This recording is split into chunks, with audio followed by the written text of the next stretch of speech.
et hello à tous. Bienvenue dans Équidé, le podcast. Je suis Aude Mounier, la créatrice de ce podcast et enseignante d'équitation indépendante. Équidé, c'est le podcast équestre qui part à la rencontre de ceux qui imaginent une autre équitation.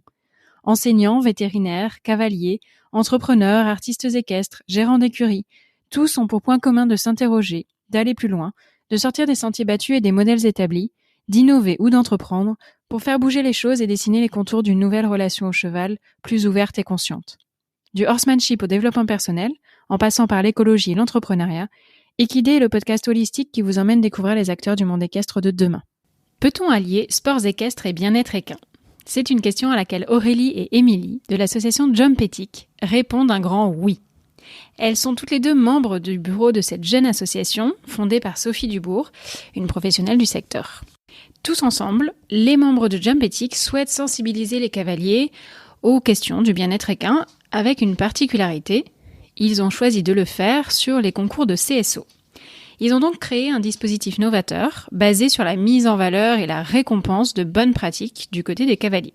Dans cet épisode donc, Aurélie et Émilie sont venues m'expliquer d'où est partie l'idée de créer Jump Ethic, quel est le projet de cette association, les premiers tests en conditions réelles qu'ils ont tout juste réalisés quelques semaines avant notre enregistrement, et les perspectives pour l'association.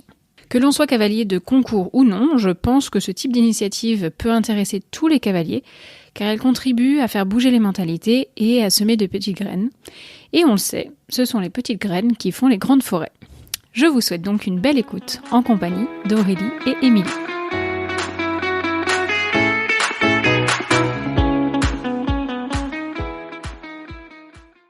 Bonjour Émilie et Aurélie. Bonjour. Merci d'avoir accepté mon invitation dans Équidé, le podcast. Je suis ravie de vous accueillir. Vous faites partie de l'association Jump Ethic, à laquelle on va s'intéresser aujourd'hui. Mais je voulais commencer par parler un petit peu plus de vous. Et la question que je pose à tous mes invités d'abord, c'est comment vous êtes-vous rapproché des chevaux ? Qu'est-ce qui vous a amené, jeune ou moins jeune d'ailleurs, je ne sais pas à quel âge, à vous rapprocher des chevaux et à en faire, j'imagine, un peu une passion ? Alors, bonjour Aude, tout d'abord. Merci de nous inviter sur ton podcast. Alors, pour ma part, on va dire qu'en bonne parisienne, le contact avec les chevaux et le milieu rural n'était pas forcément très aisé à la base. Et je crois que mon premier contact avec le cheval ou l'équitation, c'était avec les petits chevaux de bois du Champ de Mars, pour tout te dire.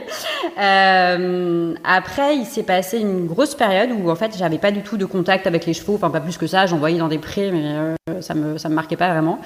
Et j'ai mon premier souvenir avec le cheval et qui s'est tout de suite mué en passion totale, c'était en Normandie où j'ai passé toutes mes vacances depuis mon enfance. Et je pense que il devait faire un temps absolument magnifique, comme usuellement en Normandie.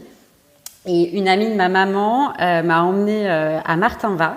Alors Martinvat, pour la petite histoire, c'est une écurie qui était gérée à l'époque par André Le Goupil, qui a participé au JO de 68 à Mexico de concours complet.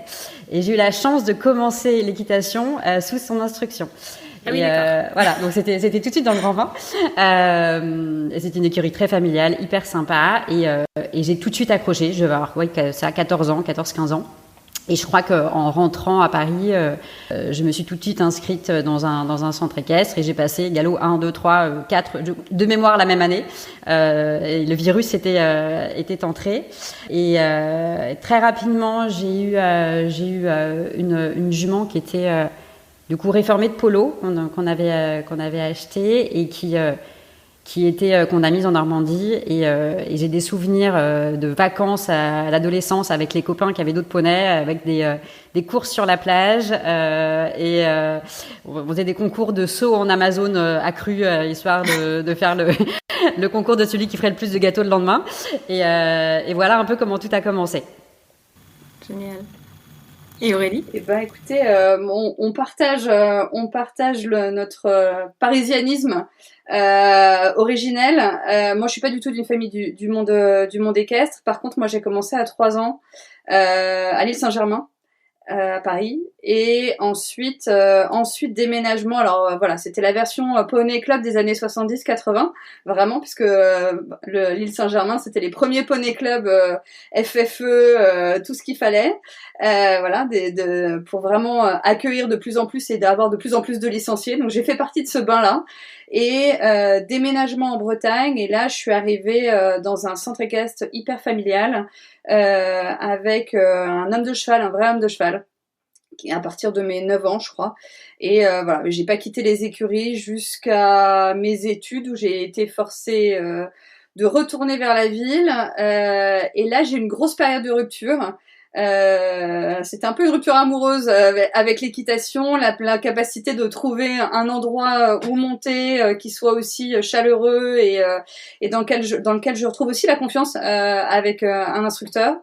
Et voilà. Et retour. Et ben après la naissance de mes enfants, alors j'ai fait des allers-retours comme ça, un peu à droite à gauche. Et là maintenant j'ai trois enfants cavaliers.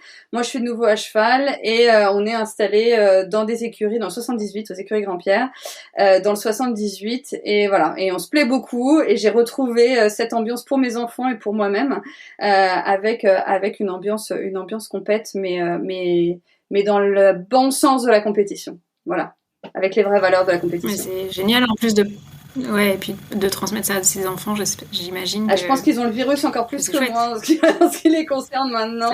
Ça devient. Je me dis que bon, j'ai peut-être commis une erreur financière avec toute cette histoire.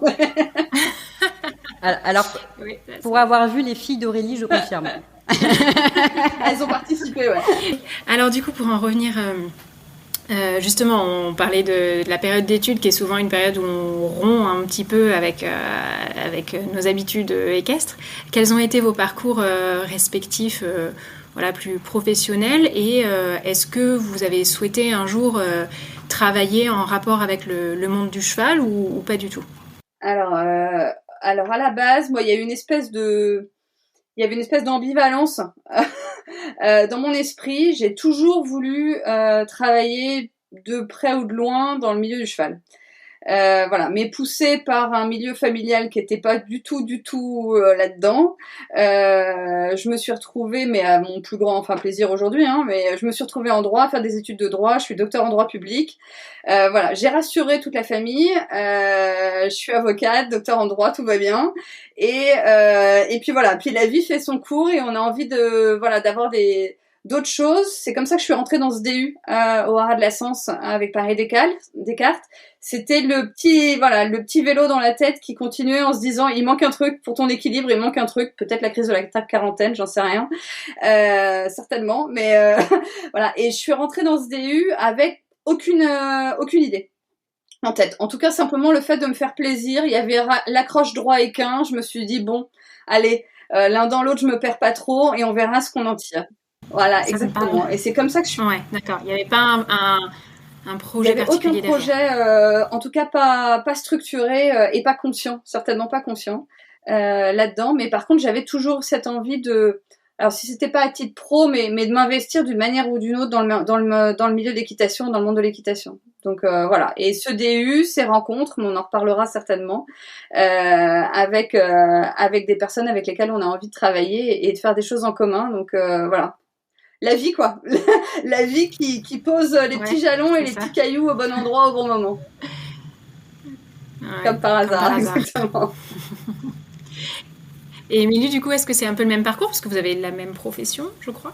Alors, on a la même profession, tout à fait. Après, c'est vrai qu'on n'exerce pas dans les mêmes matières. Alors, pour vous, ça peut peut-être paraître un peu aride, mais en fait, en tant qu'avocat, c'est un peu comme les médecins, on a chacun nos spécialités. Alors, ce que Aurélie vous disait, c'est que elle exerçait en droit public, en tout cas jusqu'à ce jour, pas principalement. Aurélie, tu m'arrêtes si je me trompe. Et pour ma part, moi j'ai suivi un parcours excessivement classique pour arriver à devenir avocate, c'est-à-dire que j'ai fait la fac de droit. Alors à la base, pour répondre à ta vraie question, est-ce qu'on a voulu toujours travailler dans le milieu équin ? Oui, mais sauf que comme tous les adolescents, je rêvais d'être cavalière internationale, mais malheureusement, j'ai démarré trop tard et je pense que je n'avais pas le talent nécessaire. C'est dur. Donc beaucoup plus classiquement, je me suis orientée vers la fac de droit Et donc, du coup, j'ai commencé à exercer en droit des affaires, en tant que collaboratrice d'abord. Alors, collaborateur, ça veut dire, c'est comme si on était, on va dire, salarié dans un cabinet. C'est-à-dire que j'avais des patrons à qui je devais rendre des comptes, mais on n'a pas le même statut que les salariés. Et au bout de 8 ans, j'ai désiré m'installer. Et comme Aurélie, c'est-à-dire que je pense que pendant nos études, on a fait un petit break avec l'équitation. Et quand je me suis installée, moi, j'ai repris l'équitation à la faveur d'un séjour touristique en Mongolie où je me suis remise à cheval. Et en rentrant à Paris, je me suis dit mais il faut absolument que je recommence à monter à cheval. Et à l'époque, du coup, j'ai commencé, comme je venais juste de m'installer en tant qu'indépendante avocate. J'ai eu de plus en plus de personnes qui me demandaient des conseils pour la vente de tel cheval, etc., etc. Et en fait, au fur et à mesure, je me suis dit, mais c'est pas possible. Il y a un manque cruel de juridique dans le milieu équin, alors que les enjeux financiers peuvent être excessivement importants et que c'est une activité qui est en plus excessivement risquée. Et là, je me suis dit, mais en fait, c'est là-dedans que je veux me spécialiser.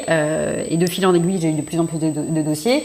Et c'est là où moi, je me suis tournée vers le DU en me disant, j'ai envie d'avoir une formation un petit peu diplômante et puis connaître un peu plus le secteur, le milieu, etc. D'accord, ok. Très bien. Alors, justement, est-ce que vous pouvez nous parler de ce DU, puisque finalement, l'origine de Jobmatic, l'origine de votre rencontre, c'est le DU. Qu'est-ce que c'est que ce DU? En quoi ça consiste? Et pourquoi être allé vers ce DU, du coup? Émilie, peut-être, pour recommencer? Alors, ce DU, on va le nommer. Alors, DU, ça veut dire diplôme d'université. Qui s'est déroulé en partenariat avec l'Université de Paris, donc Paris Descartes, et le Haras de la Sens. Et son intitulé, c'est Bien-être et droit du cheval. Éthique, bien-être et droit du cheval, pour être totalement complète. Alors, c'est un DU qui a un programme qui est assez étendu et assez pluridisciplinaire, ce qui rend la chose très intéressante parce que on avait des cours de droit, avec les quelques avocats qui composaient la promotion, c'était des rappels de base. Mais c'est très bien pour les non-avocats, parce ça faisait partie de la majeure partie de la promotion, hein, de rappeler aussi quelles sont les bases et les évolutions justement en termes de droit animal, quels ont été les jalons historiques. On avait de la sociologie du travail du cheval. On avait des cours donnés par des vétérinaires justement sur les sujets de bien-être. Donc c'était excessivement varié. On a eu des cours aussi de culture générale, de culture équestre, qui étaient absolument passionnants. Et tout ça dispensé par des pontes à chaque fois, chacun dans leur domaine. On a eu des cours avec Hélène Roche. Donc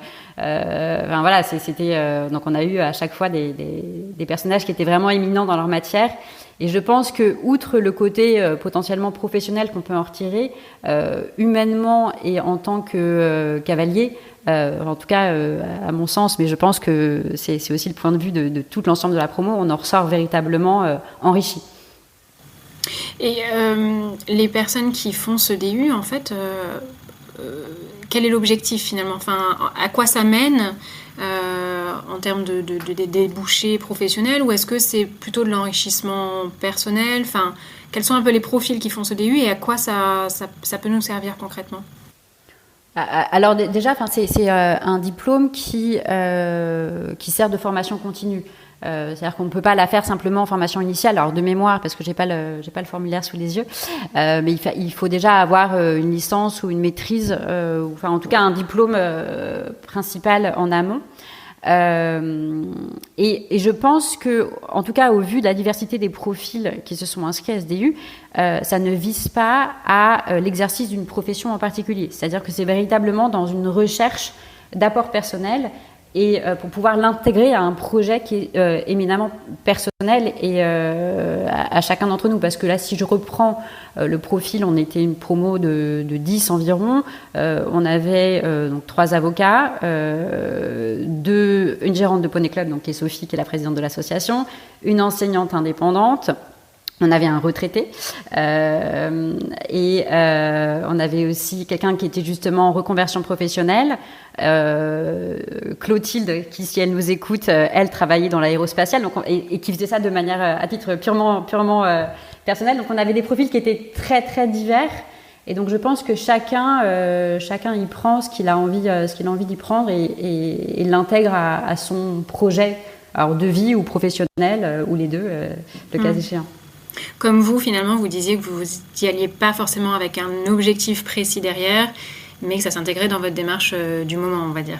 Cette recherche-là, parce que j'allais dire, j'imagine que le DU, ça chamboule pas mal de choses. À quel point est-ce que ça vous a interrogé, à quel point le DU vient remettre les choses en perspective, en fait, au niveau éthique, bien-être animal. Comment on en ressort de ce DU après 1 an à avoir étudié tout ça?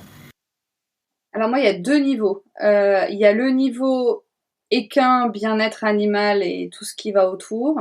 Et il y a la notion d'éthique. Et j'avoue que les deux sont venus se cumuler pour moi. J'ai eu une réflexion à 2 niveaux. Alors, il y a eu la partie professionnelle autour de l'éthique, où j'ai commencé à réfléchir un peu autrement en dehors du droit et à me dire est-ce qu'il n'y a pas des choses à faire, l'éthique c'est quoi, on a beaucoup travaillé quand même sur ce sujet-là aussi, au-delà de travailler sur le bien-être équin, hein. C'est quoi l'éthique, c'est comment est-ce que ça se définit, dans quel cadre, est-ce qu'il y a une méthodologie de définition de l'éthique, et ça moi je l'ai pris vraiment à titre pro, et maintenant je suis en train de vraiment développer une activité à ce titre-là, sur une réflexion sur la facilitation et la définition des chartes éthiques, ou en tout cas de lignes directrices pour les organisations publiques comme privées. D'accord. Donc ça c'est vraiment ce que j'en ai retiré à titre professionnel, ce qui n'était pas du tout prévu dans le dispositif. Et puis au niveau de l'équitation, moi je crois que ça m'a permis de prendre un recul que j'avais pas du tout. Déjà beaucoup de connaissances, de culture générale au niveau du milieu, dans le milieu équestre. Comment se structurer la filière, casser des idées préconçues. Ça a permis vraiment une remise en perspective totale. Réfléchir à comment se positionne l'animal dans cette filière et comment est-ce que on tourne autour de cet animal qui est quand même l'objet même de cette filière, de notre passion, et puis comme parfois on peut l'oublier un tout petit peu au profit de nous, êtres humains et de nos passions. Voilà, ça c'était aussi un enjeu. Et puis il y avait tout un enjeu, et moi c'était un peu ça la raison pour laquelle je rentrais dans ce DU aussi, c'était de me dire j'entends beaucoup de choses au niveau des mouvements animalistes, des antispécistes, j'accroche plus, moins, il y a des choses qui me parlent, d'autres vraiment pas, j'avais besoin d'infos, puis ça c'est peut-être certainement ma formation de juriste, j'ai besoin d'avoir des avantages, des inconvénients, puis faire ma propre analyse, et ce DU m'a permis ça, et ça j'ai vraiment trouvé en ça que c'était vraiment très intéressant, c'est que ça nous a permis d'avoir à la fois des éléments positif dans un sens, des arguments dans un autre, et d'avoir vraiment notre propre raisonnement et notre propre réflexion personnelle. Le DU n'a pas aucune orientation, c'est vraiment académique et universitaire en cela, c'est vraiment très large. Il n'y a aucune orientation donnée dans ce DU, il y a juste des données matérielles scientifiques par plein d'ouvertures et plein d'enseignants, et après on se fait sa propre idée. Et et c'est cette richesse-là que j'ai trouvé qui nous a permis ensuite, et qui nous permet encore aujourd'hui au sein de l'association de travailler nos valeurs, nos enjeux, c'est-à-dire qu'on les remet toujours en perspective de ce qu'on a appris pendant ce DU, en remettant les pour et les contre. Voilà, on a tous des volontés, on aimerait bien parfois aller un peu plus loin, un peu moins loin, et puis on replace à chaque fois le raisonnement et la réflexion qui nous a été apportée, qu'on a réussi à apprendre pendant le DU. Et en ça, je trouve ça hyper intéressant. Ok. Émilie, même impression à la sortie? Totalement. Et c'est vrai que, juste pour ajouter un tout petit point qu'a évoqué Aurélie, parce que sinon je suis totalement d'accord avec ce qu'elle vient de dire. C'est vrai que ce DU avait pour moi, outre le côté professionnel, cavalière, etc., quelque chose d'un peu citoyen. De dire, ok, un peu comme en matière d'environnement, qu'est-ce qu'on fait, c'est nous, en tant que cavaliers, est-ce qu'on ne fait pas n'importe quoi en continuant à monter à cheval ou pas, et c'est vrai que ça permet de répondre à cette question. Et au tout début du DU, moi je me rappelle, je ne sais pas si pour toi, Aurélie, c'était pareil, mais les premiers cours, je sortais des cours en me disant mais qu'est-ce que je fais, et c'est vrai que ça chamboule un peu, hein. Et donc c'était excessivement intéressant. Et ce que tu as dit, Aurélie, qui est très vrai et qui pour moi est aujourd'hui à la base de ma réflexion, mais aussi à la base du jump ethic, c'est de dire on fonde notre réflexion et notre avis, en tout cas à chacun, sur des données qui aujourd'hui sont scientifiques, qui n'existaient pas il y a quelques années. Et fort justement de ce savoir vétérinaire, de ce savoir éthologique, aujourd'hui on peut avoir un raisonnement, en tout cas qui est ancré dans des données qui elles sont scientifiques. Et c'est ça qui est quand même, enfin à mon sens, très rassurant, sachant que ces données sont de toute façon amenées à évoluer au fil du temps et qu'il faudra du coup perpétuellement, et c'est ça tout l'enseignement en tout cas que j'en ai tiré de la matière éthique, avec des grands guillemets, si tant est que ça existe en tant que matière, mais en tout cas de ce questionnement permanent avec en ligne de mire, qu'est-ce qui est bon ? En tout cas, est-ce que ce que je m'apprête à mettre en œuvre est la meilleure solution possible avec ce que j'ai dans les mains ? Et c'est ça qui pour moi était constitutif. Ouais.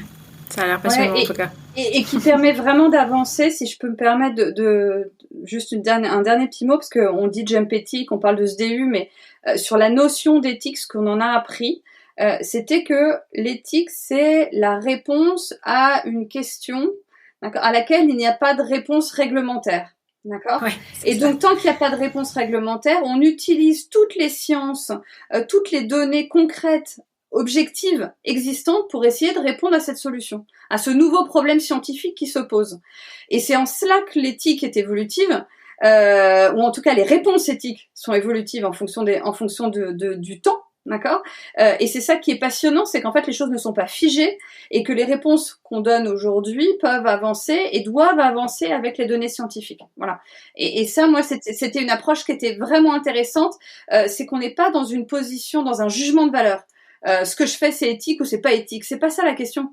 Il y a des données scientifiques qui existent. D'accord, et qui vont me permettre de modifier mon comportement parce que j'ai des connaissances qui vont me permettre de dire oui ou non, finalement, cette façon de faire, elle est peut-être à faire évoluer. Voilà. Mais avant, j'avais pas la donnée. Donc, techniquement, j'étais en libre à moi de ne pas faire mieux auparavant parce qu'on n'était pas suffisamment informé. Et ça, c'était hyper intéressant.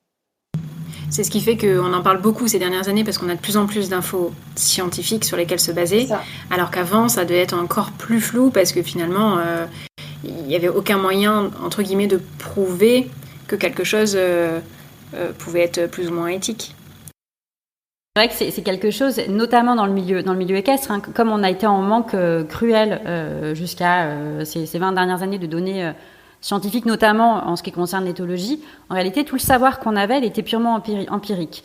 Et donc, soit on appliquait bêtement ce qu'on nous avait dit et ce qu'on nous enseignait et qui pouvait s'avérer juste ou pas, mais dans ces cas-là, c'était de la pure croyance dans l'enseignement qu'on nous donnait. Mais sinon, on n'avait pas de source de vérification, pas de libre arbitre qu'on pouvait se construire. Tandis qu'aujourd'hui, les données scientifiques existent, et deux, elles sont de plus en plus diffusées. C'est-à-dire qu'aujourd'hui, quand vous allez sur le site de l'IFCE, il y a quand même, c'est un puits de données qui est absolument impressionnant.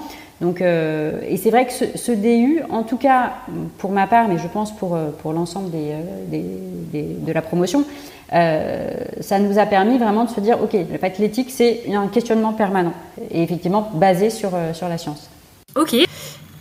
Et du coup, vous faites ce DU, et comment vient l'idée de Jump Ethic, de qui elle vient, comment elle vient, et comment vous en arrivez à créer cette association, Aurélie? Alors, ouais, Jump Ethic, c'est le projet de Sophie Dubourg. Sophie Dubourg, qui est la présidente de l'association, qui faisait partie du DU, et qui a présenté ce projet comme mémoire de fin d'études, de fin d'année, d'accord. Elle l'avait en tête depuis un bout de temps, voilà, ça lui trottait dans la tête, c'était des valeurs et des choses auxquelles elle croyait depuis un certain nombre d'années, et elle l'a mis sur papier à l'occasion de ce DU.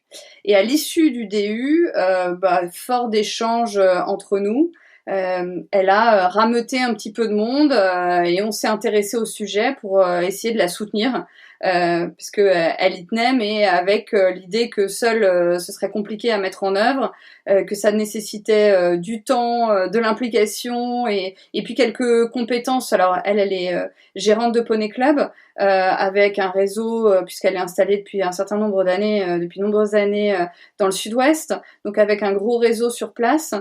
Nous, plus extérieurs, mais avec d'autres compétences à accoler. Et c'est comme ça, en fait, que s'est fait l'association et on a décidé de monter cette structure. D'accord, donc elle avait déjà cette démarche éthique, finalement, avant le DU. Du coup, est-ce que vous pouvez nous expliquer, du coup, cette association donc créée par Sophie Dubourg, vous avez choisi de la rejoindre, et en quoi ça consiste ? C'est qui ? C'est quoi ? Quel est le projet de cette jeune association ? Alors, Jump Ethics, c'est une association, donc loi de 1901, qui n'a pas de but lucratif, qui a été créée donc par Sophie Dubourg. On l'a dit. Alors, juste petite précision parce qu'on l'avait dit en off, mais c'est peut-être important de le repréciser ici. Sophie Dubourg n'est pas la DTN, même si elle a son nom. On est 6 membres du bureau. Donc Aurélie qui est là, Sophie présidente, Louise qui est enseignante d'équitation indépendante, Rodolphe qui est avocat également, Marion qui est enseignante d'équitation dans le club de Sophie, et je crois que j'ai fait le tour. Et l'objectif, l'objet de l'association, c'est la sensibilisation aux questions de bien-être équin. Vraiment, j'insiste sur ce mot sensibilisation parce que c'est véritablement l'objectif et l'objet de l'association. C'est l'objectif premier, c'est du coup de créer des discussions, de créer des questionnements, et c'est en ça qu'on peut faire le lien avec le DU dont on parlait à l'instant. Et cet objectif de sensibilisation, comment il se traduit concrètement ? Eh bien, dans le champ d'application qu'on a choisi, parce qu'il faut bien commencer par quelque chose. Du coup, la compétition de CSO, parce que c'était le domaine de prédilection de la majorité des gens qui composent l'association. Comment ça se traduit concrètement ? Donc, je pense qu'on en reparlera un petit peu plus en détail après.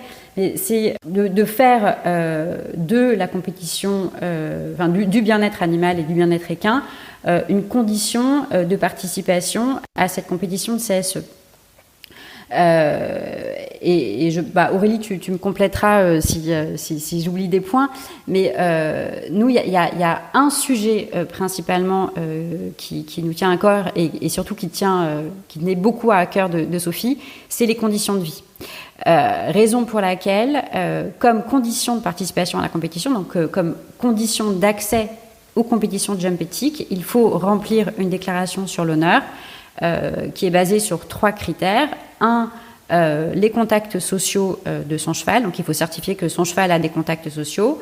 2, qu'il a un accès aux fibres en quantité suffisante sur une journée. Et 3, qu'il ait des sorties quotidiennes. Donc ça, c'est vraiment les conditions de participation aux compétitions qui sont donc titrées Jump Ethics.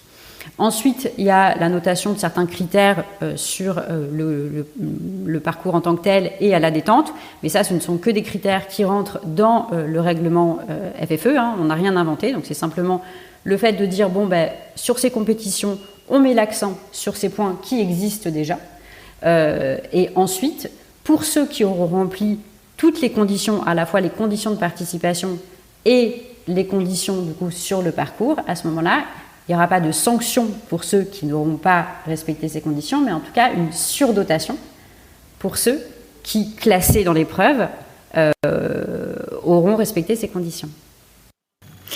Alors, est-ce que tu peux juste revenir sur conditions de participation aux compétitions de Jump Ethics ? Ça veut dire concrètement, si je m'engage sur un concours Jump Ethics, il faut à ce moment-là que j'atteste que mes chevaux ont des contacts sociaux, des sorties et du foin. Alors, oui, sur les conditions d'engagement, effectivement, on est sur une simple déclaration sur l'honneur parce que dans la mesure où on est bien dans le cadre du règlement FFE et donc on ne peut pas rajouter des conditions supplémentaires.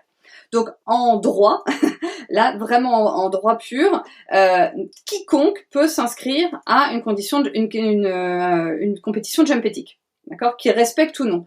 Par contre, nous, sur place ou par la suite, et c'est là où on est en train de travailler sur l'outil, mais l'objet même de la déclaration sur l'honneur est imposé à l'entrée au paddock, d'accord, en dernier recours. Vous devez déclarer sur l'honneur que vous remplissez ces 3 conditions, d'accord, qui vous permettent d'accéder hypothétiquement à la surdotation si ensuite vous remplissez les conditions de la grille jump éthique. Voilà.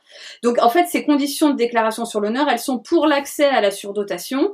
Elles sont aussi, nous, nos valeurs intrinsèques et fondamentales de l'association de jump éthique, mais elles ne peuvent pas, à ce jour, être une condition supplémentaire d'engagement. Donc c'est pour ça que je vous dis, n'importe qui, en théorie, peut s'inscrire au jump éthique parce que c'est un concours FFE et que donc on ne peut pas rajouter à ce jour de conditions aux compétitions FFE. Voilà. Mais pour nous, les valeurs intrinsèques, voilà. Alors, l'idée, c'est que ça se joue sur la connaissance des uns et des autres et que, en pratique, on imagine peu de gens venant s'engager sur des épreuves jump éthiques, puisque elles seront localement, enfin tout le monde se connaît dans le milieu, sachant qu'on ne remplit absolument pas les conditions et que on est loin du résultat. Le regard des pairs va être suffisant pour ne pas forcer le trait et aller s'engager. Puisque l'objectif, c'est d'avoir des concours vraiment jump éthique. Où quand j'y vais, je sais que c'est organisé par l'association. Tout à fait. L'objectif, il est double. Alors, on n'est pas une association d'événementiel en tant que telle, d'accord, et on n'est pas organisateur de concours. Donc nous, on se colle sur des compétitions existantes, d'accord, et on a 1 ou 2 épreuves labellisées, des épreuves jump éthique sur le week-end ou sur la journée, d'accord, choisies avec l'organisateur.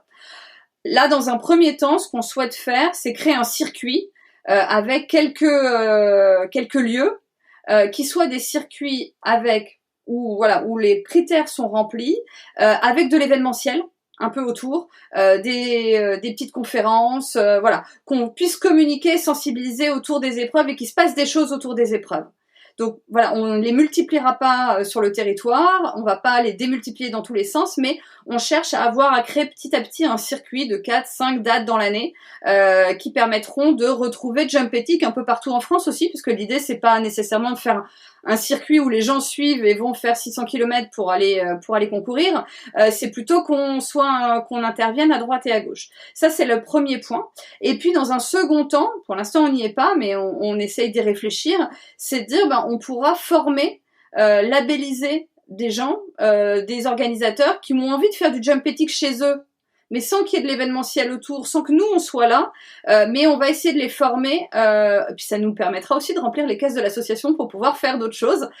Donc voilà, venez vous former aux épreuves jump éthique, on sera heureux de le faire avec vous, pour pouvoir justement qu'il y ait des épreuves éthiques, voilà, qui soient faites un peu partout sur le territoire, chez des organisateurs, dans des épreuves clubs, voilà, dans des petits week-ends à droite et à gauche, chez n'importe quel organisateur, et que ça puisse se faire dans des bonnes conditions.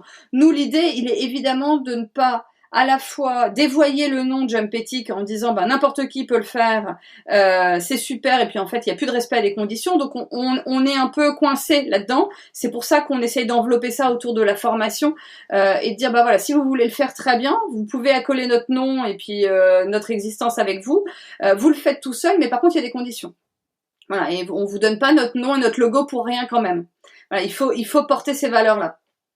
Mais ce sera quand même l'organisateur qui organisera son truc. Donc il y aura vraiment 2 niveaux, c'est un peu notre objectif là maintenant, c'est de se dire il y a 2 niveaux d'objectifs et de missions pour jump éthique. Et moi en tant que cavalier, du coup je vois ça, très concrètement, hein, je vais être très terre à terre, mais au moment où j'engage sur FFE Compète par exemple, je vois que l'épreuve est labellisée de jump éthique, et l'avantage pour moi finalement d'engager sur cette épreuve, c'est la surdotation. C'est ça ? Tout à fait. Tout à fait. C'est qu'effectivement, alors encore une fois, n'auront accès à la surdotation que les personnes qui seront classées quoi qu'il arrive. Donc ça sera les meilleurs qui pourront avoir à la surdotation. Mais si vous êtes classé et que vous avez respecté toutes les conditions, à ce moment-là, vous aurez droit à la surdotation. Et puis l'idée, l'intérêt aussi pour le cavalier, c'est nous ce qu'on souhaite aussi faire, c'est de créer une communauté. de communauté de cavaliers qui partagent des valeurs, de sensibiliser dans ce sens, et d'où la création de cette réflexion sur des liens entre cavaliers qui ont envie de se démarquer, de montrer qu'ils ont envie d'aller vers une équitation plus vertueuse, je sais pas, mais en tout cas recentrer un tout petit peu sur la place du cheval, ce que font la plupart des cavaliers. Enfin, on est bien là dans quelque chose où on n'est pas du tout en train de stigmatiser qui que ce soit. On sait bien que la démarche elle est globalement vertueuse, mais on souhaite vraiment avancer les choses avec une communauté de cavaliers. Et on a eu l'exemple à Barbas qui était notre première épreuve test. À Barbas, il y a des cavaliers qui sont venus parce que c'était jump éthique. D'accord. Alors justement, Barbas, c'était votre coup d'essai. Donc concrètement, qu'est-ce que vous y avez mis en place pour répondre à ces objectifs et comment ça s'est déroulé? Alors, pour un coup d'essai, c'était un coup de maître. Non, on va se lancer quand même quelques... non, on remercie surtout Xavier Trouillet de nous avoir fait confiance et d'avoir fait confiance à Sophie et à toute notre équipe pour l'organisation de ce week-end. Parce que c'était une première, que c'est lui qui quand même s'engageait lourdement dans la démarche. Que mettre des épreuves jump éthiques, ça paraît d'évidence quand on commence à faire partie de cette réflexion-là, ça l'est pas nécessairement et on voit que ça crée des crispations. Donc il faut l'entendre. Des crispations qui n'ont pas nécessairement lieu d'être et on a eu beaucoup d'échanges. Alors voilà, donc Barbas, c'était 2 journées, surtout une journée de concours avec 3 épreuves, des panneaux d'information un peu partout sur le bien-être animal avec l'aide de l'IFCE qui nous a fourni des documents très intéressants, avec des mini-conférences, Julie Dauvilliers, Hélène Roche, notamment qui sont venus parler, mais aussi des représentants de la MSA, j'oublie quelqu'un, des représentants d'une école d'ostéopathie de Gironde également qui sont venus nous parler. Et ça c'était vraiment intéressant et on a vu que ça faisait partie des choses qu'il fallait développer. Voilà, que ça prenait et qu'il y avait un vif intérêt autour de ça. Et puis c'était aussi les épreuves en tant que telles. Et donc là au niveau des épreuves, c'était une vraie organisation avec une présence au paddock. Pour contrôler les déclarations sur l'honneur, contrôler tout l'ensemble des conditions qui sont dans nos grilles, et notamment le serrage de muserolle qui était techniquement contrôlé par l'utilisation d'un petit outil qui existe au niveau de la Fédération équestre internationale et qui permet juste de passer dans la muserolle et de vérifier le serrage de la muserolle. Voilà, c'était la seule chose qu'on ne touchait pas aux chevaux, hormis pour passer ce petit outil et pour vérifier les serrages de muserolle. Et puis des vérifications de surentraînement ou de sous-entraînement au paddock, d'état général des chevaux. La cravache et les éperons sont autorisés sur les épreuves jump éthiques, d'accord ? Pour autant, la surutilisation ou la mauvaise utilisation peut être sanctionnée, le cas échéant, durant les épreuves. Idem pour les embouchures, avec évidemment une préférence pour des embouchures un peu plus légères, mais pour autant, on en reste, nous, au règlement de la fédération, et on va pas pour l'instant plus loin, puisque l'idée c'est vraiment d'être dans de la sensibilisation. Donc ça c'était pour le paddock. Ensuite on avait un jury avec la présence de la conseillère technique nationale en Hunter qui est venue, et le soutien de la fédération à ce titre, qui est venue pour cette première épreuve de jump éthique, et on la remercie parce que là encore ça nous a permis d'avoir une vraie légitimité au jury pour les épreuves, dans le jugement des épreuves. Alors c'était pas des épreuves Hunter, attention, on est bien dans du CSO. Pour autant son œil aguerri sur les parcours nous a vraiment permis d'être une valeur ajoutée. Et à l'issue de chaque épreuve, le classement classique fédé, et puis les dotations ou les surdotations, et la possibilité pour les cavaliers ensuite d'aller voir leurs fiches et de voir pourquoi ils ont été, tout simplement de voir leur grille et de réfléchir avec eux. Et ça c'était aussi intéressant. Alors on n'a pas eu 70 personnes qui sont venues nous voir à l'issue des épreuves, mais pour autant il y a eu de très très bonnes conversations, de très bons échanges et très intéressants avec un certain nombre de participants qui sont venus questionner à juste titre, qui sont venus interroger, qui sont venus chercher à comprendre, et c'était très chouette. Émilie, est-ce que j'ai oublié certainement plein de choses, mais Non, globalement, je pense que tu as quasiment tout balayé. Moi, je me permettrais simplement de dire qu'on était très contents sur 2 points. Un, c'était le nombre de candidats qui étaient engagés sur ces épreuves, parce qu'on avait 3 épreuves et elles ont fait le plein. C'est-à-dire qu'on 3 épreuves labellisées Jump Ethic. Ouais, exactement. Sur l'ensemble du week-end et même sur la journée. Alors là, on salue les organisateurs sur la journée où on a eu nos 3 épreuves. Il y avait 5 épreuves au total, donc ils n'ont pas chômé. Et donc il y en avait 3 qui étaient labellisées Jump Ethic. Et donc sur les 3, on a eu 80 inscrits dans la 105 et la 115 et de mémoire 70 dans la 130. Donc sur ça, on était très contents. Alors même si ça coïncidait avec la reprise des concours amateurs, donc ça a pu jouer aussi en notre faveur. Et le second point qui nous a ravis, c'est que ça a suscité des discussions. Et encore une fois, c'est l'objectif de l'association de sensibiliser, et la sensibilisation, elle passe par justement ces échanges de questionnement, à la fois sur mais qu'est-ce que c'est que cet outil avec lequel vous mesurez la mamuserolle, enfin le serrage des mamuserolles, et du coup ça crée des discussions. Ah mais je savais même pas que la muserolle devait être desserrée. Bon ben voilà, et donc ça justement on se dit l'objectif a été atteint. Deuxième objectif, c'est qu'effectivement il y avait quelques sceptiques qui étaient présents, avec qui on a pu discuter, qui s'étaient pas forcément inscrits, mais qui étaient là. Et le lendemain, on a un petit peu passé dans les rangs. Et finalement, ils se sont rendus compte que le concours n'était pas changé dans son déroulé, c'est-à-dire que ça restait un concours CSO, que la vitesse était autorisée, qu'en réalité que beaucoup faisaient déjà bien. Et en fait, beaucoup avaient peur d'être jugés sur leur équitation, ce qui n'est pas le cas. Et ce que disait Aurélie, ce qui était très enrichissant, c'est que parmi plusieurs des cavaliers qui sont venus chercher leur grille, c'était pas forcément ceux qui avaient rempli toutes les cases de manière positive. Et ça, justement, ça facilitait les échanges et ça intéressait parce que même la personne qui nous a pas forcément posé de questions en venant chercher sa feuille, le fait d'avoir potentiellement un petit smiley négatif sur l'un des critères qui était énoncé, il va peut-être se demander pourquoi il avait eu ce petit smiley négatif. Et ça, après, si ça passe pas par nous, ça passera par Internet ou par des ouvrages. Et forcément, la personne va aller se renseigner. Et en fait, c'est ça notre objectif, c'est de faire évoluer la pratique vers du mieux, peu importe de l'état et du niveau auquel on part. Il y avait un troisième point, moi je souhaitais évoquer sur les ambitions de Jump Ethic. J'en ai donné 2 là sur l'événementiel et la labellisation d'autres organisations de concours. La troisième qui est importante à mon sens aussi, c'est de commencer à trouver des solutions. Ce qui ressortait des échanges donc qu'on a pu avoir avec certains barbastes, c'était dire oui, mais votre position elle est un peu facile sur les conditions de vie et d'hébergement, dans la mesure où vous comprenez bien que le foncier, que voilà les conditions, l'organisation de notre structure, etc., qui sont des réelles problématiques, je l'entends complètement. Mais on voit qu'il y a des solutions parfois, qu'elles existent.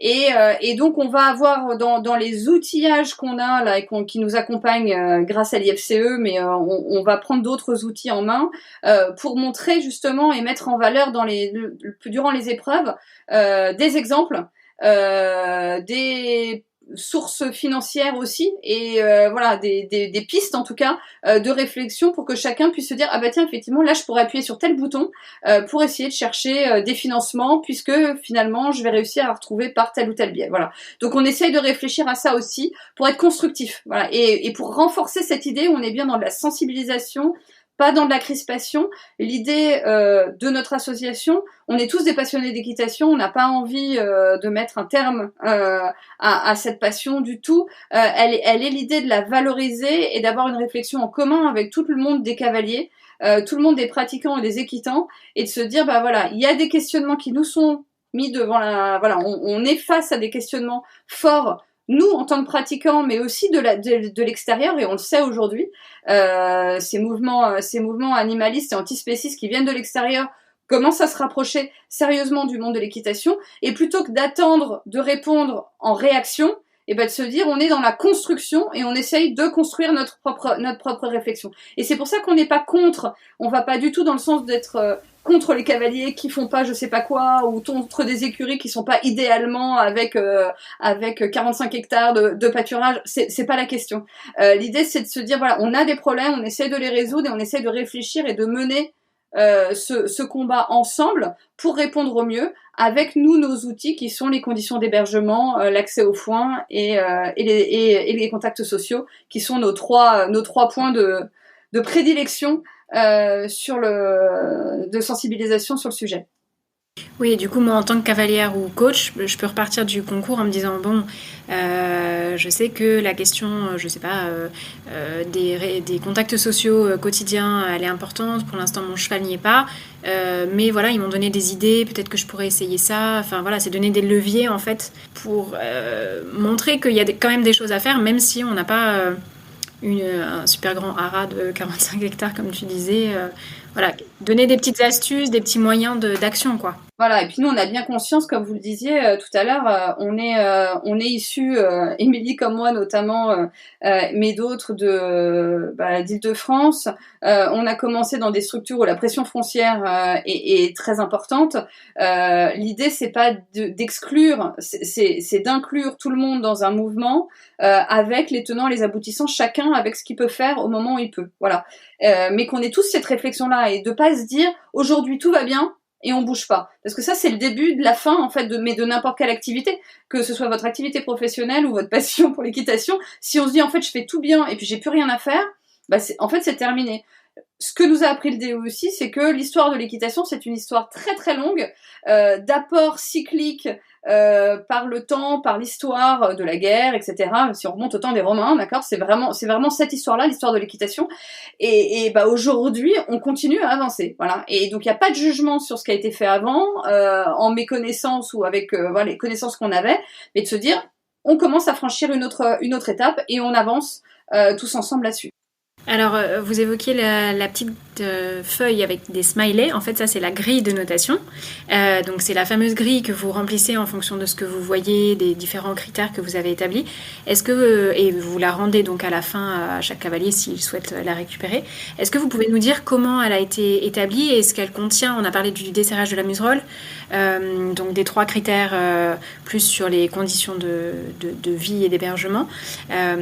Mais en quoi elle consiste? Et puis, est-ce qu'il y a d'autres outils que vous avez utilisés sur le concours de Barbastye? Alors pour parler de la grille, tout ce qui était conditions de vie, ça se remplissait du coup au paddock. Donc c'était une déclaration sur l'honneur de dire oui, je respecte ces conditions ou non. À partir de ce moment-là, la personne avait ou pas accès à la surdotation. Ensuite, il y avait une première partie de la grille qui se remplissait au paddock. Donc effectivement, on vérifiait le serrage de la muserolle et ensuite il y avait plusieurs critères qui sont purement génériques et encore une fois qui ne rajoutent pas au règlement quel qu'il soit. C'était simplement de vérifier que le cavalier faisait une détente raisonnée. Donc, c'est-à-dire que pour sauter là 1m5, il n'allait pas sauter des barres à la détente à 1m60, ou au contraire qu'il sautait un petit peu et pas juste un obstacle et ensuite hop, je vais sur le terrain. Ça, c'est le critère de la raison. Et puis de vérifier l'état du cheval, vérifier que le cheval ne boite pas, qu'il soit pas trop maigre. Encore une fois, c'est des critères qui sont assez basiques, somme toute. Ensuite, et ça c'est la partie dont s'occupait Claude Lanchet, donc la CTR Hunter dont parlait Aurélie tout à l'heure, qui elle était dans la cabine du jury et qui regardait le parcours des cavaliers et vérifiait que l'usage des éperons et de la cravache n'était pas excessif, vérifiait le couple, enfin l'harmonie du couple cheval-cavalier et toutes ces choses-là. Et donc, et elle mettait ce qui était très bien du coup pour nous, c'est que outre le fait de cocher une case lorsque c'était pas bien, elle mettait un commentaire qui permettait justement au cavalier de pouvoir progresser le cas échéant. Et donc, une fois que cette petite grille est remplie, donc à la fois au paddock et à la fois sur le terrain, on regarde les cases qui sont cochées, de 2 choses l'une, ou bien le cavalier en question n'a que des cases avec le petit smiley qui sourit, qui sont cochées, et à ce moment-là, s'il est classé, il aura accès à la surdotation. Si en revanche l'une des cases est celle d'un petit smiley qui n'est pas content, à ce moment-là, il n'aura pas accès à la surdotation. Et donc, résultat, ceux qui avaient tous les petits smileys ont eu accès, et qui étaient classés, évidemment, hein, ont eu accès à des cadeaux supplémentaires. Alors, des cadeaux supplémentaires et à des primes sonnantes et trébuchantes qui étaient doublées. Donc ça, voilà, donc doublé. Ça commence à être effectivement intéressant. Ça commence à être intéressant. On est dans la valorisation et dans la stimulation. Après, ce qui est important de noter, c'est que sur l'ensemble des partants, on a fait un pourcentage, donc on va faire des trois épreuves cumulées, mais il en ressortait qu'environ 18% des partants n'étaient pas éligibles à la surdotation parce que l'un des critères n'était pas rempli. Et ça, c'est une donnée qui était assez importante pour nous et qui permet de nous dire qu'on a encore un petit peu de chemin à faire et qui légitime aussi notre expérience, enfin notre existence. C'est de se dire que bon voilà, il y a encore du chemin à faire. Donc ça, c'était la première chose qui était mise en place à Barbast et qu'on va continuer, hein, parce que c'est encore une fois la traduction de l'objet de notre association qui est la sensibilisation. Après, ce que disait Aurélie, sur tout le concours, et ça avait une vraie place, malgré le fait que c'était pas le cœur de la compétition, mais il y avait justement ces mini-conférences. Ces mini-conférences voilà, qui abordaient des sujets spécifiques comme l'alimentation.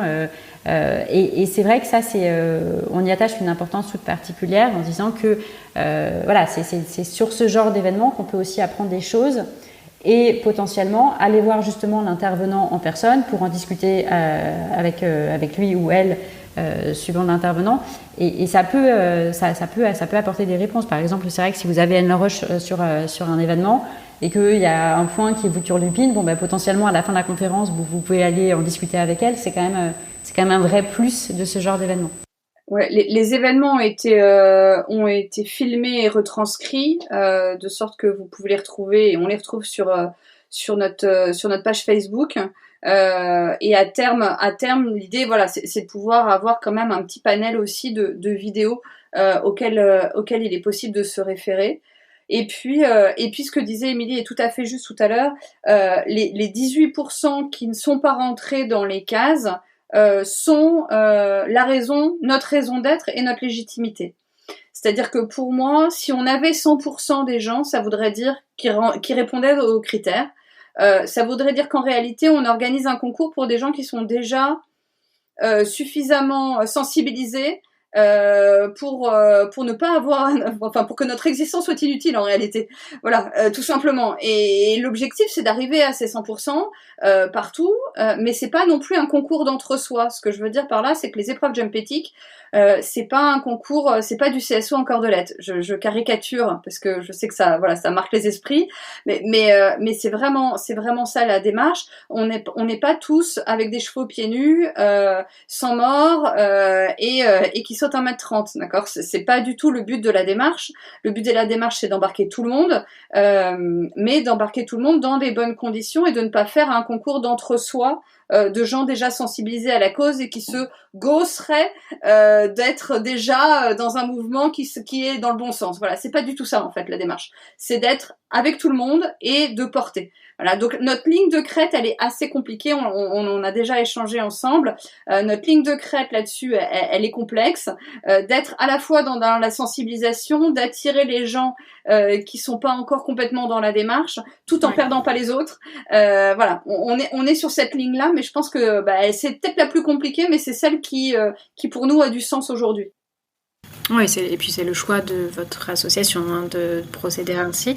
Moi, je trouve que 18%, c'est pas si mal. Enfin, je me serais attendue à 18% qui ne répondaient pas à tous les critères. Ouais, au moins un. Enfin, voilà. Ouais, voilà, je trouve que c'est plutôt encourageant. Ça veut dire, dans l'autre sens, qu'il y en a 82% Exactement. qui répondent à tous les critères. Enfin, ça me paraît énorme. Est-ce que vous avez sensibilisé un peu les juges, les organisateurs avant le concours et comment vous avez sensibilisé ces personnes-là pour justement dynamiser, apporter cette dynamique dans le concours, pas que à travers vous, l'association, mais aussi plus globalement? Alors déjà, on a vu des échanges en amont nombreux avec Xavier Trouillet, qui est l'organisateur de Barbast, qui nous a aidés sur justement tous nos points. Donc, il a été d'un fort soutien pour l'organisation et même, on va dire, l'élaboration de nos critères. On en a discuté. Après, c'est vrai qu'on tranchait, mais il était là en conseil.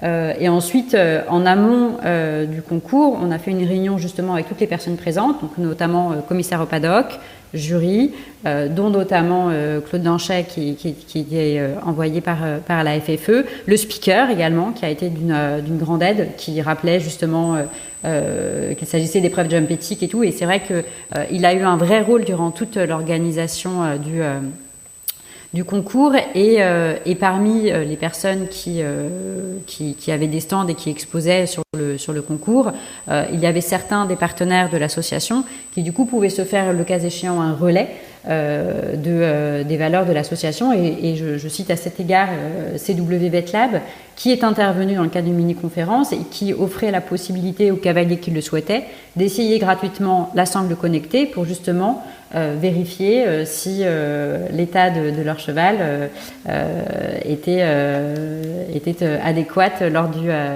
lors du parcours. Ok, intéressant. Et alors, quel accueil vous avez reçu des organisateurs l'organisateur avait l'air déjà assez convaincu, mais des cavaliers, des coachs et des chevaux. Alors, je pense qu'on a eu un retour qui est globalement très positif. Surtout de la part des chevaux. Surtout de la part des chevaux. Les chevaux étaient hyper contents. Il y avait des bonbons à la sortie, ils étaient hyper satisfaits.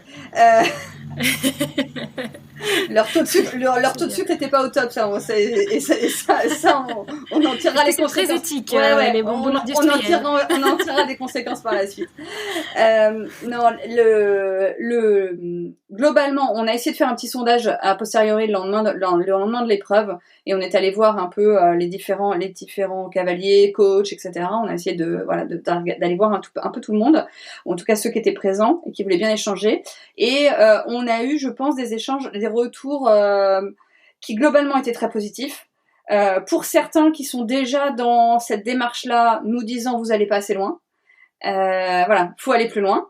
Mais ce qu'on entend, c'est totalement légitime. Et quand je parlais de ligne de crête tout à l'heure, peut-être que le jour où on sera à 100% sur les épreuves, on fera peut-être le step d'après. Mais pour l'instant, on n'en est pas là. Et puis l'idée, c'est toujours pareil. Je reprends cet exemple de la cravache. Une cravache posée dans la main qui n'est pas utilisée ou qui sert juste de direction, d'aide à la direction potentiellement, ça n'a rien de grave en tant que tel.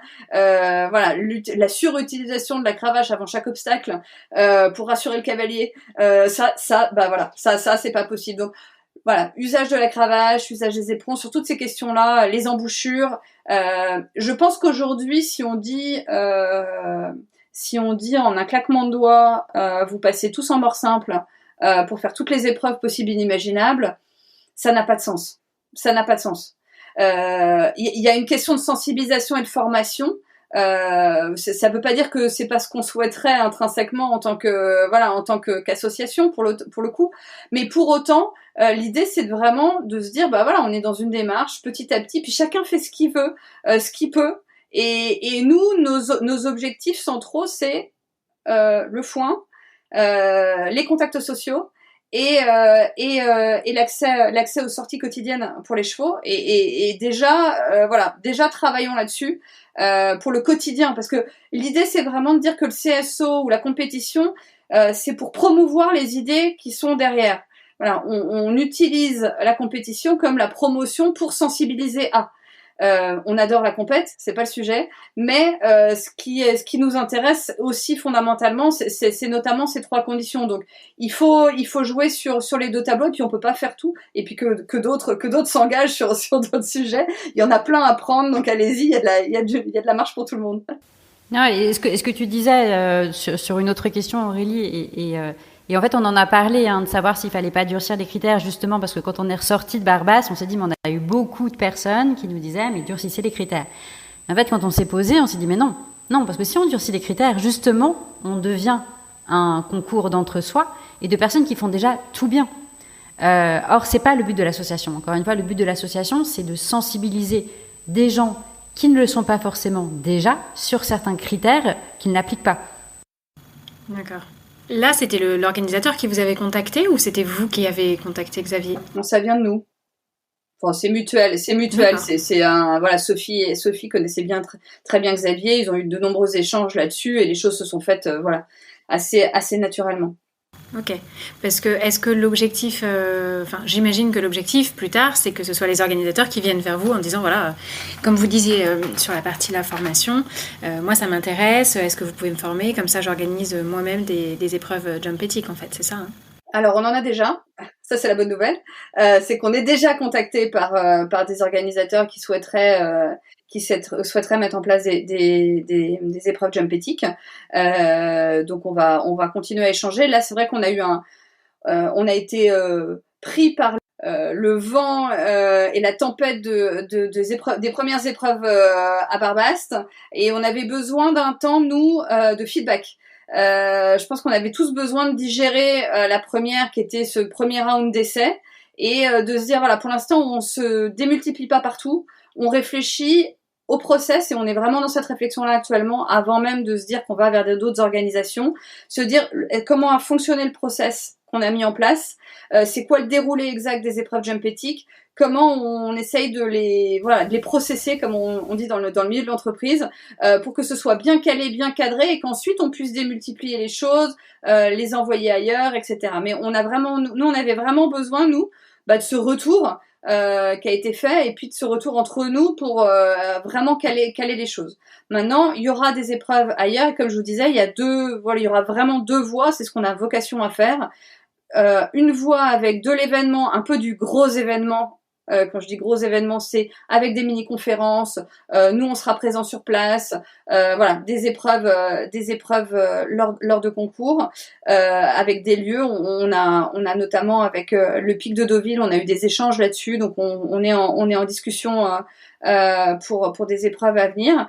Mais là encore, voilà, on va revenir avec les choses de calé. Et puis, il y aura les autres organisateurs qui veulent organiser eux-mêmes, et parce que nous, on va pas se démultiplier en France, on a aussi des métiers, on peut pas, c'est une association, hein. On n'est pas payé pour, donc il faut quand même qu'on puisse vivre de nos propres métiers, et pour ce faire, effectivement, le meilleur moyen, c'est de la formation et un packaging qui permettent de donner le bébé entre les mains d'organisateurs et de leur dire vous pouvez faire de l'épreuve jump éthique chez vous. Allez-y, au contraire, que ça diffuse, parce que je pense que ça a vocation à être aussi un moyen de formation des jeunes et des amateurs, des épreuves club. Je pense que ce serait très intéressant, parce que les cavaliers de demain, c'est eux qu'il faut aussi toucher. Notre objectif, il est de travailler avec les grands cavaliers d'aujourd'hui, parce que la lumière qu'il y a et l'aura qu'ils ont permettent ensuite de faire retomber sur les plus jeunes. Mais le fondamental, c'est quand même nos jeunes et la nouvelle génération de cavaliers qui soit formée à ces questions-là, ou qui est le petit vélo dans la tête qui tourne là-dessus. Donc ce serait vraiment important, à mon sens, qu'on puisse développer ces épreuves-là. Justement, j'y venais parce que là, vous avez fait un choix volontaire sur une compétition amateur pro. Pourquoi ne pas avoir commencé par du pro vraiment haut niveau, les compétitions un peu internationales qu'on voit, en se disant que c'est peut-être plus visible, ou que, en tout cas, si on commence par le haut, après ça ruisselle sur les niveaux plus amateurs, club. Alors, je pense qu'il y a eu 2 choses. La première, c'est une question d'opportunité, c'est-à-dire qu'on avait ce contact avec Xavier, et que le choix s'est fait sur justement ce week-end de Barbast, où il y avait ces épreuves à la fois pro et à la fois amateur, pour justement voir quel était le ressenti de ces épreuves jump éthiques, tant chez les pros que chez les amateurs. D'accord. Il y avait les deux. Sur un même week-end, c'était c'était vraiment, ça fait partie des épreuves où effectivement qui qui réunissent pro et amateurs, et en ça c'était assez intéressant d'avoir le retour des deux. À terme, évidemment, on en rêve d'une belle épreuve, d'une belle grosse épreuve pro jump éthique, évidemment. Voilà, on a des rêves de Paris 2024. Paris 2024, c'est ça. De belles pelouses, voilà, de belles pelouses bien vertes, voilà, on en rêve. Mais justement, il faut bien commencer quelque part, et il faut commencer en ayant voilà une structure. Et je pense que là, on est tous assez carrés dans nos modes de fonctionnement respectifs, avec des points de vue un peu voilà de temps en temps, et on avait tous besoin que les choses soient carrées et un peu formatées pour être sûr de pouvoir démultiplier le modèle, voilà, et de pas se perdre dans une surcom, ou d'avoir une espèce d'image déjà d'une structure qui fait que du pro. Non, en fait, l'objectif c'est quand même le cavalier club, le jeune cavalier et le cavalier pro, etc. Mais voilà, c'est toute la filière et tout le monde du cheval avec lesquels on a envie de travailler. Donc il n'y a pas de choix, et ce choix de Xavier avec Xavier était vraiment hyper intéressant, et on le remercie encore. Et justement, cette volonté de travailler avec toute la filière. Donc là, vous disiez que la FFE avait délégué Claude Lancher, que nous, on connaît bien en Hunter, puisque c'est notre conseillère technique. Est-ce que vous avez pour projet de travailler avec la FFE ou d'autres associations pour atteindre vos objectifs? Enfin, est-ce qu'il y aurait une dynamique plus collective quelque part? On est en contact avec la Fédé. Pour preuve d'ailleurs la présence de Claude Lancher là, sur le concours, et on va poursuivre cette participation et ce partenariat qu'on aimerait effectivement approfondir. L'idée, évidemment, alors on était dans la période électorale avant le lancement de Barbast. Là, on se retrouve dans la période olympique. Donc on essaie de jouer entre les deux.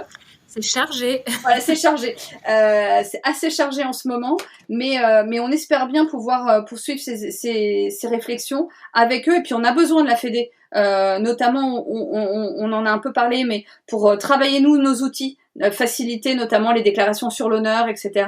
Je fais un appel du pied à la Fédé si vous nous écoutez. On a besoin de vous pour travailler avec nous. Et donc voilà, donc on est vraiment open. Et puis à terme, je sais que c'est le credo de Sophie, mais elle a complètement raison. À terme, on a vocation à disparaître. Notre asso, le jour où tous les critères, comme Émilie vous le disait, qui sont la grille jump éthique, qui représente en fait les conditions du règlement de la Fédé, ni plus ni moins, avec quelques points de focus. Ce jour-là, on n'aura plus vocation, et dans le respect de la charte du bien-être équin, qui est quand même la base, nous, l'outil qu'on a utilisé à la base pour ensuite étayer et la grille et nos valeurs, c'est la charte du bien-être équin qui est signée par l'ensemble de la filière. Une fois que tout ça sera mis en œuvre et appliqué, on n'a plus vocation à exister, ce sera parfait. Cet épisode deviendra collector, du coup. Dans les interventions d'Hélène Roche là, à Barbast, donc moi j'ai écouté un peu les petites vidéos, elle parle d'avancer, en fait, que l'important c'est d'avancer dans le doute, dans les questionnements. Est-ce que c'est suffisant, et est-ce que aujourd'hui on en fait suffisamment pour améliorer le bien-être animal dans le secteur équestre? Est-ce que ce questionnement il est suffisamment présent, et est-ce qu'il est entre guillemets suffisant? Enfin, il faut passer quand même à l'action. C'est tout l'objet de l'association, c'est-à-dire de dire le bien-être équin, on en parle beaucoup, et l'association, c'était de se dire c'est une voie d'application de ces questionnements sur le bien-être équin. C'est de dire on n'est pas juste là à se questionner, on essaye de mettre en pratique les théories, les enseignements qu'on en a tirés, etc. Parce qu'effectivement, beaucoup de choses ont été faites, et ça, je pense que dans les 10 dernières années, il y a eu un progrès énorme à tous les niveaux. Et ça, il faut le reconnaître. Après, de se dire, est-ce que ça va suffisamment vite? Est-ce que ça va suffisamment loin? Est-ce que ça va partout? La réponse, a priori, c'est de se dire que non, sinon on ne serait pas là aujourd'hui. Et sinon, je pense qu'il n'y aurait pas autant de questionnements, justement, et de tables rondes et d'articles sur les questions du bien-être équin. Et de se dire, maintenant qu'on a réalisé qu'il y avait potentiellement des problématiques, même s'il y a eu beaucoup de progrès de fait, de se dire comment effectivement on fait bouger les choses. Et donc la réponse de Jump Ethic, c'est d'organiser, en tout cas avec l'aide d'organisateurs, des concours CSO qui potentiellement, on l'espère, pourront se diffuser à d'autres disciplines. Le dressage, le complet, le hunter peut-être. Mais en tout cas, de se dire, voilà, on essaye de mettre en pratique les connaissances qu'on a déjà accumulées. Parce qu'effectivement, le bien-être, il ne suffit pas d'en parler. Il faut aussi le mettre en application. Ouais, c'est ça, on est dans le passage à l'acte, quoi. Émilie, je reprends ce que tu dis souvent, mais t'évoques souvent le parallèle entre l'écologie, la protection de l'environnement et le bien-être équin et notre démarche. Et en fait, c'est un peu ça, c'est-à-dire que depuis des années, en matière d'écologie, on se cache tous derrière notre petit doigt en disant ça va pas, ça va pas, ça va pas, et puis on tourne sur nous-mêmes sans réellement réaliser les efforts ou la mise en pratique. Aujourd'hui, on voit qu'on commence à y aller. Doucement mais sûrement, mais c'est encore tout doux.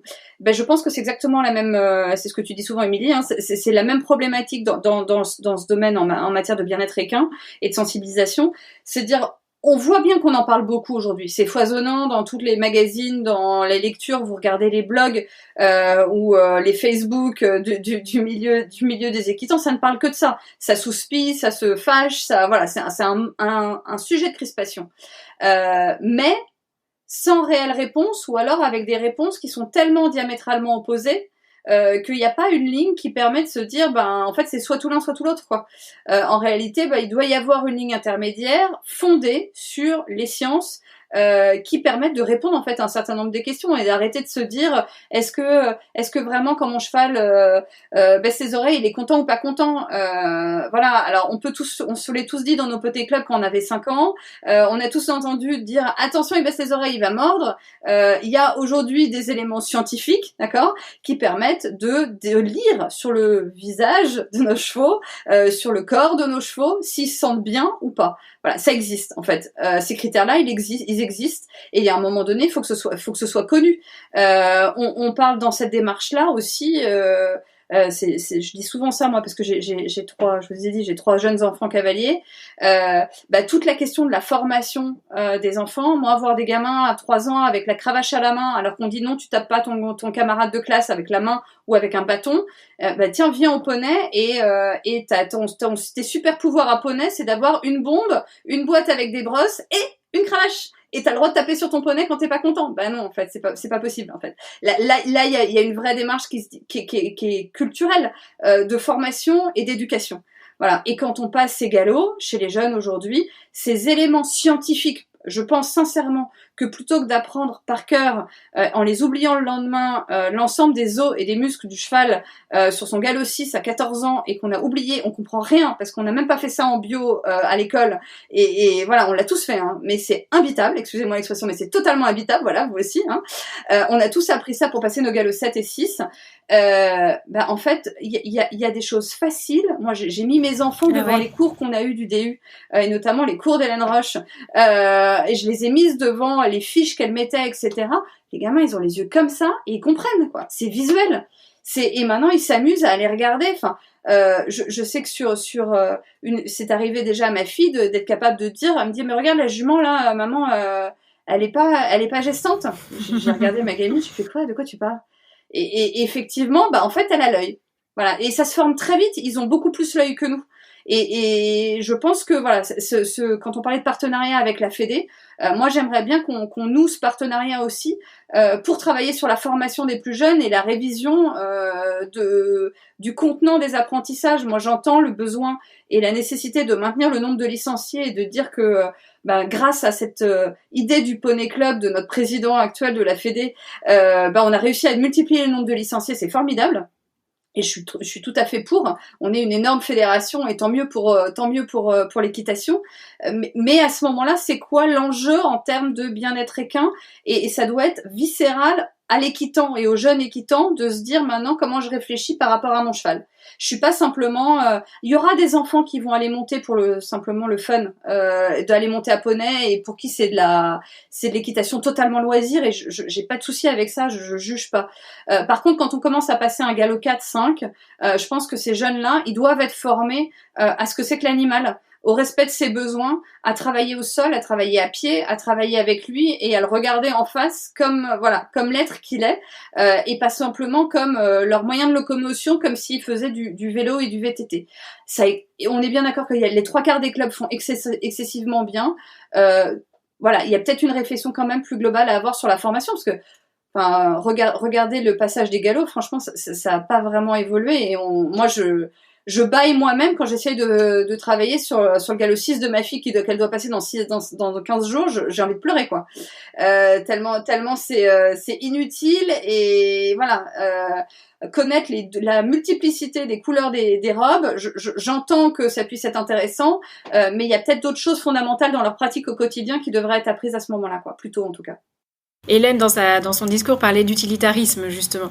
Peut-être qu'il faut sortir un petit peu de la notion d'utilitarisme et aller vers, effectivement, plus la relation, oui, c'est ça, entre hommes et chevaux, pour intégrer plus d'éthique dans notre pratique, que ce soit les sports équestres ou le loisir, ou peu importe, mais intégrer cette dimension via les apprentissages là, dans les galops et autres, mais sortir peut-être de quelque chose de très...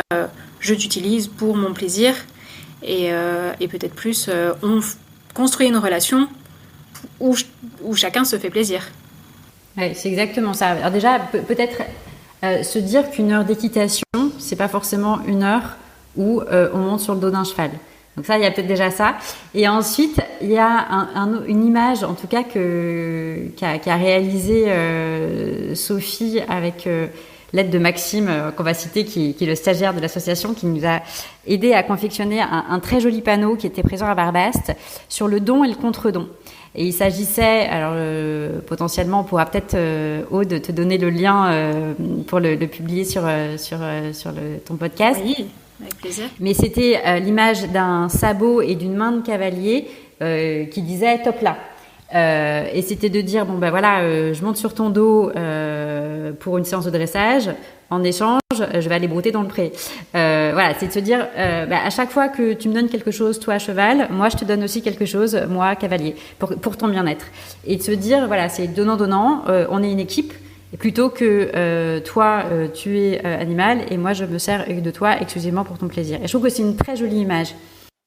Cette image reflète vraiment la philosophie de l'assaut, et de ce qu'on souhaite véhiculer, et je pense que dans l'idée d'utilitarisme, et quand on parlait formation des jeunes, se dire qu'on est un sport qui est inscrit dans notre ruralité, aussi, d'accord, quand on vit de plus en plus de manière dans des zones urbaines, mais c'est un sport rural. C'est le dernier, c'est le seul qui existe réellement. C'est le sport rural par excellence. On est dans toute cette période d'évolution de nos modes de vie, de réflexion, et là il y a un vrai truc à faire pour que autour de l'équitation on travaille sur l'environnement du cheval, l'environnement de l'animal, comment est-ce qu'il se positionne, c'est quoi un pré, ça sert à quoi, il broute de l'herbe, mais il broute quoi comme herbe, ça, c'est aussi une question, en quelle quantité, c'est quoi son rythme de vie, et tous ces éléments-là, ils permettent dans l'histoire du don et du contre-don, de pouvoir mettre en place ce don et ce contre-don, parce qu'on va avoir une meilleure connaissance, et que le jeune cavalier ou le cavalier va avoir une meilleure connaissance de l'ensemble des besoins de son animal, et va le replacer dans son contexte rural, et dans son contexte de vie, d'accord, qu'est le sien.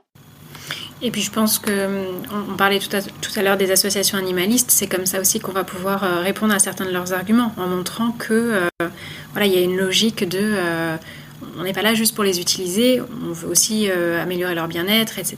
Et il y a des choses qui sont mises en place vraiment pour ça. Qu'on ne soit pas vu comme les grands diables qui ne font qu'utiliser les chevaux et potentiellement les maltraiter. Non, puis je pense qu'il ne faut pas en avoir peur. Je pense qu'il faut pas en avoir peur, en fait. Si on a cette association-là, c'est aussi de se dire, moi, ça a été la démarche du DU, de la réflexion, c'est de se dire, on va arrêter d'avoir peur d'un certain nombre d'un courant ou de certaines personnes excessives, comme dans toute chose, il y a des excès. Mais par contre, on va répondre. Parce que les excès montrent aussi des problèmes. Voilà, peuvent mettre en lumière. Et les positions excessives mettent en lumière aussi des choses qui peuvent être problématiques et parfois derrière lesquelles on se cache pour ne pas voir, mais voilà, qui mettent la réalité en lumière avec des réponses qui sont peut-être pas ad hoc, mais à nous de réfléchir aux réponses ad hoc. C'est ça, qui crée, enfin, comme dans toute matière, hein, encore une fois, on parlait d'écologie tout à l'heure, mais ça peut être transposé dans tous les domaines. Les mouvements les plus radicaux soient-ils en tout domaine permettent de susciter le questionnement et permettent justement de trouver des solutions qui, elles, sont équilibrées. Et c'est en ça que justement il ne faut pas mettre à l'écart ces associations, mais au contraire essayer de discuter, créer le dialogue.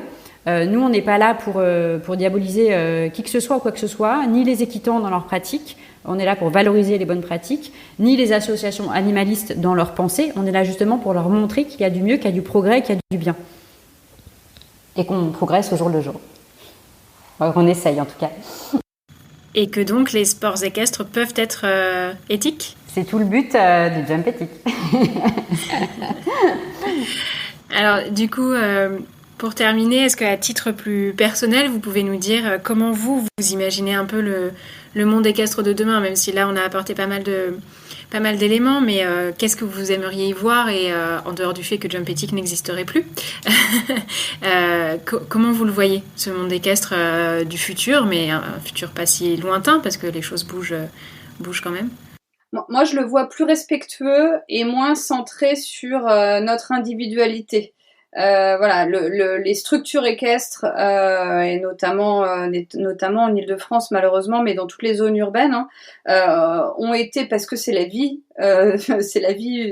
citadine qui veut ça. On doit être rapide, efficace, on n'a pas le temps, mais ça se projette ailleurs de la même manière, et pour des raisons aussi d'équilibre financier et qui est évident pour les structures, c'est-à-dire que les structures équestres, elles doivent vivre, elles doivent être rentables. Et donc, elles sont obligées, pour rentabiliser aussi, d'avoir des chevaux qu'on n'a pas besoin de brosser pendant une demi-heure, 3/4 d'heure avant de monter dessus. Parce que sinon, effectivement, les gens peuvent pas rester pendant 3 heures au centre équestre, comme ça pouvait se faire avant. Alors moi, j'aimerais bien, dans un monde idéal, effectivement, qu'on retrouve des structures qu'on voit de nouveau des chevaux ensemble, dans des structures qui permettent de les voir évoluer et que les gamins petits ou grands ils aillent prendre leur licol, ils aillent les chercher dans les prés plutôt que d'ouvrir les portes des box, et de se questionner quand même, parce qu'ils se questionnent forcément, les enfants, quand ils renferment leur poney dans le box. Voilà, nous on peut le discuter, l'enfant il voit des barrières et des portes qui ressemblent un peu à des portes de prison quand même, et il se questionne là-dessus. Alors les box évidemment ils ont leur utilité, je suis pas en train de tout casser quand je dis ça, mais voilà, en tout cas des structures plus ouvertes. Plus ouvertes aux cavaliers, mais plus ouvertes aussi au monde extérieur des non-équitants, qui viennent dans ces structures pour découvrir aussi autre chose, et peut-être pas que dans un zoo, mais découvrir des animaux qui vivent ensemble, et qui les voient évoluer et qui puissent apprendre, voilà, plutôt que par exemple d'avoir des écoles qui viennent monter faire un tour de poney dans les structures équestres. Les gamins ils viennent pour apprendre ce que c'est qu'un cheval, qu'est-ce qu'il mange, comment il vit, et pas nécessairement trotter avec lui pendant une demi-heure, parce que je pense que in fine c'est pas simplement voilà, on en fait un besoin, mais le sourire que vous avez d'un jeune enfant, ou même de nous, quand on est dans un rapport en face à face avec notre animal, à terre, au sol, dans un contact, qu'on commence à entrer en contact, je crois que le plaisir il est décuplé, et on n'a pas besoin nécessairement de faire un tour au galop et de sauter 1m30 pour le faire, même si c'est kiffant, je le conçois, et voilà. On le reconnaît. On le reconnaît, évidemment. Il n'y a pas que ça. Mais il n'y a pas que ça. C'est le don et le contre-don, voilà. C'est ça. Et toi, Émilie ? Je pense que le DU a dû bien infuser, parce qu'on a globalement à peu près avec Aurélie la même vision du futur. Mais c'est vrai que je pense toutes les deux en bonne citadine qu'on a été et qu'on est toujours. Il y a un vrai point pour moi et qui va de pair avec tout ce qu'on a dit, c'est de sortir du critère de la temporalité. C'est-à-dire qu'aujourd'hui, tu l'évoquais Aurélie à l'instant, tout est minuté, l'heure d'équitation est minutée, alors pour des raisons qui peuvent être soit de place, soit d'équitation, mais pouvoir prendre le temps d'observer son cheval, de faire les soins, de savoir que aujourd'hui j'y vais pour 1 heure, mais que potentiellement je vais passer 3 heures avec mon cheval, en fait c'est important. Parce que le cheval n'a pas du tout justement ces contingences que nous avons d'emploi du temps absolument surchargé. Et je pense que si, en plus de tout ce que disait Aurélie à l'instant sur justement la formation et ce côté de don et de contre-don à laquelle je suis particulièrement chère, si on pouvait sortir de ce critère de temporalité justement pour se donner le temps et la place d'appliquer ces critères, à ce moment-là, on aura une équitation qui sera la plus éthique possible. Super. Alors, ceux qui veulent suivre Jumpetic maintenant, comment ils peuvent faire ? Comment ils peuvent vous retrouver, suivre un peu ce que vous mettez en place, etc. On est partout. On est... C'est pas faux. Ouais, c'est pas faux. Hein. On est des pros de la communication. C'est pas faux. Totalement amateurs, mais on se débrouille quand même pas si mal que ça. On est assez fiers. Ouais, il y a de quoi. Voilà. Donc vous pouvez nous retrouver sur Instagram, sur Facebook, sur LinkedIn et sur notre site internet qu'on va retravailler et faire évoluer pour la suite des épreuves. Et puis évidemment par mail, en contact direct pour venir adhérer à l'association. Voilà, c'est une adhésion qui est pas financièrement très lourde, mais qui nous permet de créer cette communauté qu'on évoquait tout à l'heure. Vous pouvez adhérer et CWD est partenaire de Jumpetic et nous a fait des magnifiques petits, que j'ai pas là, je cherche mais je les ai pas, de magnifiques petits porte-clés mais qui peuvent être s'accrocher au filet avec des chutes, attention hein, c'est des chutes, des selles CWD et voilà, et qui nous permettent de faire communauté. Alors voilà, faisons communauté, accrochez ça où vous voulez, sur le licol de votre cheval, sur votre filet, sur vos porte-clés et venez adhérer à Jumpetic et vous suivrez évidemment toutes nos aventures et on vous attend nombreux dans les différentes épreuves à venir. Et où est-ce que ce sera alors ? Sur les terrains en Ile-de-France, dans le Nord ? Alors la prochaine étape pour l'instant elle n'est pas complètement définie. On est en travail de la version 2.0 de Jumpetic. Donc c'est work in progress. A priori on espère faire un second round à Barbast hein, parce qu'on a tellement été bien accueillis qu'on veut consolider les acquis avant de s'exporter. Voilà, parce que le travail de confiance qui a été mis en place avec Xavier et puis l'ensemble des cavaliers qui nous ont fait confiance et qui sont venus s'engager sur les épreuves, voilà, ils ont joué le jeu et nous on essaye on va avancer et encore aller plus loin et travailler sur le process, comme je vous le disais tout à l'heure, d'organisation et de logistique de l'épreuve. Et pour ça, il faut le faire à un lieu qu'on connaît maintenant déjà et avec des gens avec lesquels on a déjà bossé. Bon, mais il y en aura d'autres. Alors qu'on soit patient, alors. Ouais, mais il va y avoir d'autres. Non, il y en a d'autres en cours. Vous inquiétez pas. Alors, à mon avis, tout va sortir de terre un petit peu au même moment, mais pour l'instant, on est voilà. Ok, super. Bon merci beaucoup Aurélie et Émilie pour votre accueil. Merci beaucoup Aude pour cet échange passionnant. Et puis longue vie ou pas à Jumpetic. C'est ça. Courte vie, est-ce qu'on dit courte vie? Courte vie mais pleine et bien remplie. Oui, c'est ça. Merci à toutes les deux, à bientôt. Merci, au revoir.